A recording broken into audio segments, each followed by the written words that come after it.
just working at home. It's pretty and sunny outside today. So let's show you my outfit quickly and then I'll talk about one new item that just arrived from Quince. It's a jacket that I told you in the first Vlogmas. This gray crew neck fitted top with the thumb hole. It's from COS. I got it recently and I love it so much. I wear it so often and I always get compliments wearing this top for some reason because it's hugging me at the right places. Very fitted. It happened to match in terms of color with these sweatpants that I got. These sweatpants are cashmere sweatpants. I actually got them on sale from the men's section last year. I love these so much and they are very comfortable. They have this pocket in the back, kind of taper the bottom. I love wearing these around the apartment when I'm just lounging around, and with this kind of outfit I can be able to dress up and dress down. My socks are the white pair that I got from the Obert's event. It's the Obert's socks. I will link everything in the description box below. I'm gonna put on this jacket that I just got in from Quince. It's the Quince logo, size small. Hopefully you can see Quince tag. So this is the Quince jacket, size small.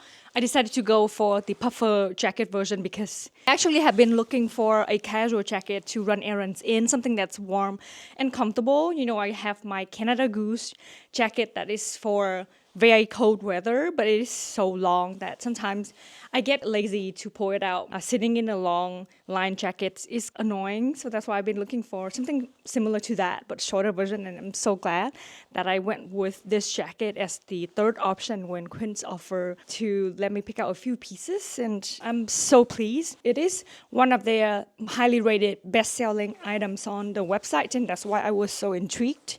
I'm so pleased because I love jackets like this that come with the thumb hole. It's like this stretchy jersey bit that extend a little bit to keep your hand warm, and I just stick my thumb in here.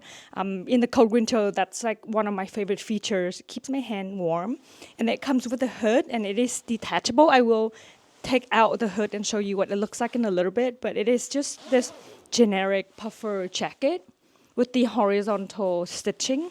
Very cozy and comfortable. I'm not wearing any thick knit underneath and I am starting to sweat. It's very warm. The lining is pretty soft and I feel very comfortable in it. As you can see, size small is pretty fitted. Around here, it feels snug. So imagine if I have a chunky sweater, it's probably going to be a little bit too tight, but as you can see, it hits me right where the biggest part of my hip is. Slightly longer in the back. Okay, let me take off the hood and see what it looks like. Okay, so the hood is attached by a Velcro and zip it out from here. I'm gonna see fabric composition of this jacket. 100% recycled polyester, lining is 100% recycled polyester, filling is 90% goose down and 10% feathers. And you can machine wash as well. This jacket is called the Responsible Down Puffer Jacket in the color black, size small. It also comes in a ton of other colors, but I decided to go for black, the matte black version, because I think it's the most timeless. I think I prefer the no hood version a little bit more. I told you, there's something about hooded jacket, hoodies that make me look like I have a very short neck. Maybe because of my posture when I sit. A lot of the video footage that I notice, I have this little bump behind my back, and if I don't have this part showing, I just feel like my neck is too short for some reason. But I think this is nice. It looks nice with the length of my hair right now as well. I love clothing items like this that I can be able to take apart some things and customize how things look depending on the vibe or depending on the outfit that I'm going for that day. I love it. This is great for running errands. It's going to keep me super warm this winter. In New York, it's finally cold enough to wear proper coats and jackets and then getting this kind of cozy feeling that only cold weather would give you. I don't know if that makes any sense, but I love this time of the year. I just made myself a delicious, healthy bowl of Greek yogurt.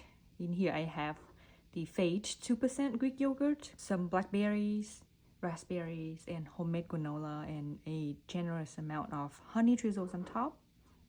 Here's my cute little Kinto iced coffee cup, but in here I have my Chemex coffee with oat milk.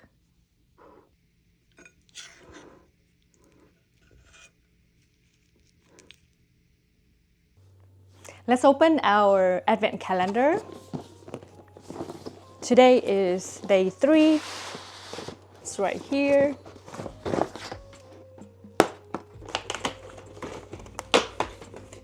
So day 3 we have Dry and Sensitive Skin Ultra Rich Body Cream. I also happened to walk past the Crate & Barrel store in Union Square, browse the store for holiday decorations, and I was after some white ceramic row houses so that I could decorate this mantle. It's a faux fireplace situation, but I think the mantle is looking kind of bare, and I've always loved row houses. That's why I live in a Brooklyn brownstone. If I had the funds, I would love to own or live in a brownstone one of these days in the future. They had some options, but they were mostly just A-frame single houses. So I'm gonna probably look online on eBay to find vintage options, but we'll see. If not, I'm not in a big rush either, so just something decorative, something neutral that adds to the festiveness of everything without adding too many colors, without adding too many tacky detailing that will go out of style, if that makes any sense. And I'm pretty sure those white ceramic houses are classic decorative items for Christmas, so I'll keep you updated on that. Went to Crate & Barrel, picked up 2 new ornaments. These are only $4 a piece. This is the first one. It has these laser cutout. Oh, it looks like it has the magnet piece inside here, if you can see on both sides. Whew.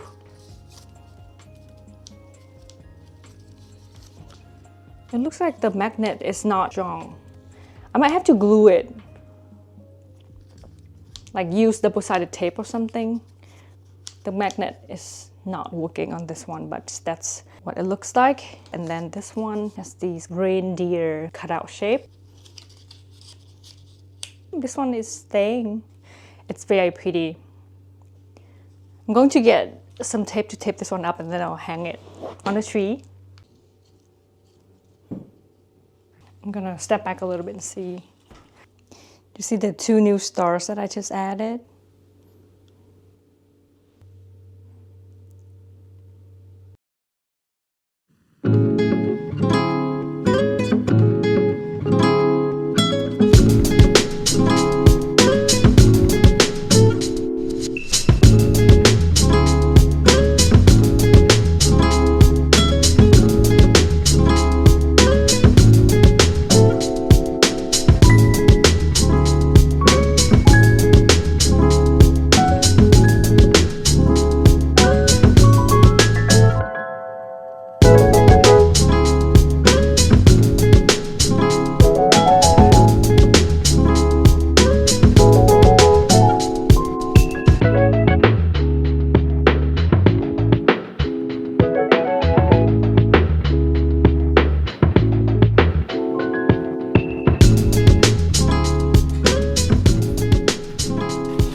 Hey guys, I am in the hallway going to DIY wreath. This year I just want something small with a ribbon hanging off from it right at the door, the front door here. In case you don't know, my apartment is the first floor of a Brooklyn brownstone. So this is a hallway, stairs that lead to my landlord's unit. They live on the 2 upper levels and we are on the ground floor. This side is the main door entrance, and here I have my open spaces entryway rack where I have most of my outdoor shoes.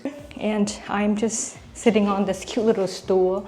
It's a Japanese one-step stool that I usually have my plant sit on it, but right now the plant is in the back where I have on the lamp for the winter so then they don't die. Behind me I have a lot of these branches from the tree cut out. When I bought the tree, I saw there were a bunch of people taking these, so I thought I might ask, and they said it's free for everyone, so I just took a bunch so that maybe I can be able to use this material to make my new wreath. I want to check on this old wreath of mine that I did last year at a wreath making workshop. I actually was invited by this florist that's based in Brooklyn. Her name is Samantha. I will leave her IG account below, but she does these fun pop-up floral events. I would highly recommend if you're looking for some fun idea to do this holiday season with your friends and your family.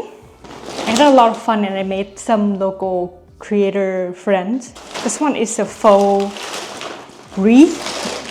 It's a Halloween theme, obviously, with the pumpkins and everything. I thought it's like pretty nice, but this year I didn't hang this one on just because I wasn't in the mood for something as big and too themed, if that makes any sense. But looks like the wreath. Wow, I'm so surprised that it holds up. Anyways, here is the wreath that I made at that workshop. Oh, the needles start falling in here. There's a lot of these metal green wiring. Maybe I'm gonna use this to make my own wreath because I don't have any wires at the moment, so I think it should work out. I have my little shear. The other day when I went to go get my Christmas tree, I also picked up a pack of metal frames. I think I'm gonna make something small like this, and if I have extra material, I might make the second one. Maybe it will go somewhere either in the kitchen or at the door right here, but we'll see. But this is my goal, is just to make something very simple and small. Then I also picked up a spool of black velvet ribbon from the dollar store. Look at these dry material. I'm obsessed with like dried floral and leaves. That was a lot of work, but I was able to take this frame out. This is the original metal frame.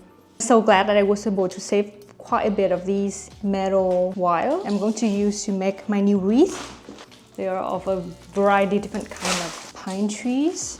Like even this branch is so nice. Like imagine if I had a little ceramic vase, kind of like rustic. We will put it on the shelf in the kitchen or something. So funny because I woke up today and there are so many crafty little DIY projects videos on TikTok. I wake up, I'm like, that makes me want to make it. Like these felt ornaments, watercolor, knitting, crocheting, all of the crafty projects that people typically do around the holiday season. Makes me really want to go out there and buy materials to do it, but then I also am aware of my personality that I get bored of things really easily, and it's really rare for me to stick to a hobby for a long time. I've done all of that before. This year I'm just gonna keep things very low-key, because it ended up being very wasteful at the end. So we'll use the new branches. Start cutting these into smaller branches so it's easier to manage. Kind of start lining up these branches like that. Right now I'm just playing with the orientation of everything, see how it lays, and then you basically just go around these branches and then just loop it and then add more as you go. I'm gonna add more here. Okay, let's show you the progress of my wreaths. This is a medium-sized one. I think there are some spare area here. I'm gonna add a few little branches here and there to make it a little bit more full, but other than that, I think it's looking pretty good. And then I also ended up doing the small wreath as well. This one I prefer a little bit more, so I think it's going to go up at the door. Here are the two together as comparison. This one aligns a little bit more with my vision this year, but I think I'm going to deviate from the original plan. Originally, I was planning to use this black velvet only, but I think this black against this dark green is not as poppin', so I think I'm going to add these tiny pine cones. These came from these branches, so I'm gonna take these apart and then use these pieces of wire. We'll cut it smaller and then we'll wrap these, add it on top here, just kind of add some interest to the wreath. What you're gonna do is to take the pine cone and then a little bit of this metal wire, and then you just loop it around like that, and then you would just secure it by twisting the two ends together. Here is the mess that I've got to deal with. But I'm going to use my garden gloves and then gather all of these branches and then just leave this back in the backyard. In Brooklyn, they have different rules for garden or yard waste.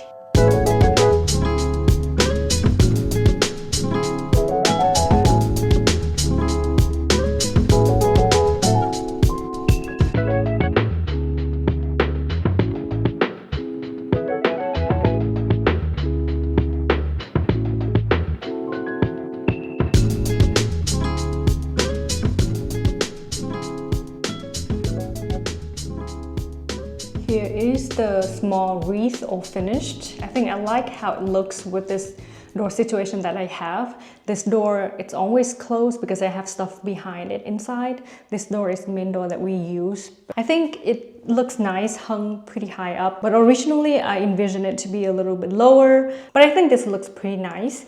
I ended up doing a group of 2 pine cones and 3 pine cones, and then made a little bow using the black velvet piece, trimmed the ends a little bit, have it hung a little bit off center. I think it looks pretty nice and minimal. Then on the other side, I decided to go for the double wreath look, because this way when you enter you could see the wreath in the mirror reflection, because right now my mantle is so bare. I think that adds some sort of decorative element to it right when you enter my apartment. So I'll show you how it looks up close. I just used the piece of velvet from the old wreath, tie a knot here, and then reuse the silver pine cones. I think I have to fix the orientation of the cones a little bit and then fill up the space.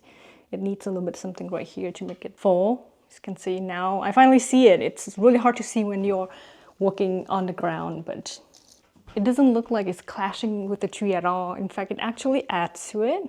I think I've been spending too much time on this project and I've got work to do, so I really hope that you enjoy. I'm going to end today's video now and we'll see you tomorrow.